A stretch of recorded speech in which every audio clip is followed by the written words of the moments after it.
So here we are with Tim, and it's been a dreadful wet conditions out there today, but same for both sides, but a cracking game of football. To start with, 4 changes today. Ross in goal, Billy, Cam and Sam.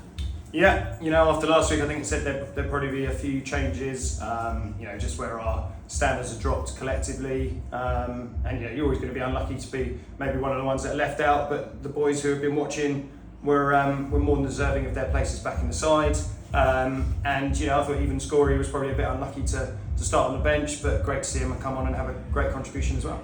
So 450 people turned up on a really wet afternoon. And I thought both sides played really good football on the day, given the conditions, Tim. Yeah, that's it. I mean, it's testament to the pitch and the groundsman Steve at how good condition it's in after all the rain we've had. And you look at a lot of games that are off today, so fantastic that we've still got that surface where we can try and play our football. I thought, like you say, they had some really good patterns and tried to play out from the back as much as possible. And it was a bit of a game of cat and mouse and a bit of a game of chess at times, but. Not loads and loads of goalmouth action, but in terms of with the conditions in mind, I thought it was a decent game in terms of for the neutral as well. But the important bit of goalmouth action came just before half time. A corner came in. I think it was Sam Jacko had a header off the bar, came back, and the fox in the box was there to put it in. But Tim, a goal from a corner. Yeah, no, that's it. Well, we try and work on different variations, and you just look at the boys we've got attacking it, and we should be. More dominant in set pieces, and I can't say that's one we've worked on. That Jacko heads in, it hits the bar and falls to base, as much as I'd like to claim it.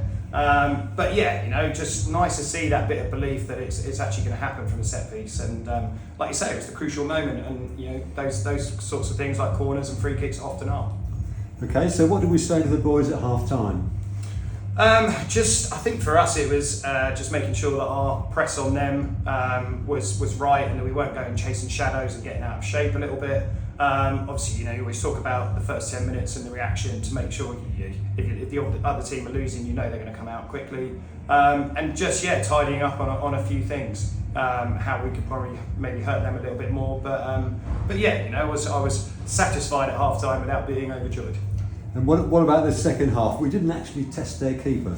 No, that's it. That's what I mean. It wasn't a lot of goalmouth action. I think they obviously hit the post, which Flitz saved. Other than that, he had a couple of routine saves. We got in a lot of good positions, and it just didn't quite happen for us. I think a lot of chances to cross balls into dangerous areas, and it either didn't quite happen or the run wasn't right. So lots to work on. But I thought defensively we were much better. We were much more solid.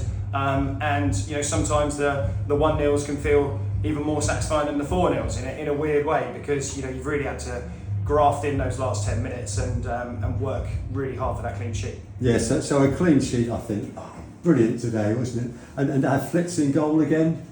Yeah, I just think I've kind of said it a little bit before, but Flitz, with that experience and that kind of leadership that he's had, just brings a bit more voice and just probably gives a bit more information to the defence, and he is invaluable in those sorts of situations, especially in the sort of last 10 minutes when backs are against the wall and you know that you've got Flitz behind you. It's all good, and as well as Bert has done, and he's been brilliant all season. For me, Flitz just gives that little bit of experience, just helps give the defensive line a little bit more confidence. I think given that Yate have had 2 really good wins in the last couple of games, this is a cracking 3 points. Yeah, that's it. I think I've said to a few people, every team we play seems to be on a run. Even if they're down towards the bottom of the table, they all seem to have won their last 2 or 3, and that's great for us because it means we can't just be complacent and think it's just going to happen. We know we have to get on top nice and early, and it took a bit longer today than it has in previous games. But we've got a big November coming up. Some really cracking games in there, and we talked last week about it giving a platform for ourselves, and that's exactly what we've done today. So the big November starts next week at Bemerton. Yeah, absolutely. They've been flying high all season, riding the crest of a wave from promotion, and it's going to be a tough place. It's a nice place to go. I like their ground and got a lot of time for their manager. So it's one to look forward to. And like I say, there's a few fixtures in November that are looking quite juicy. Smashing. Thanks as always, Tim.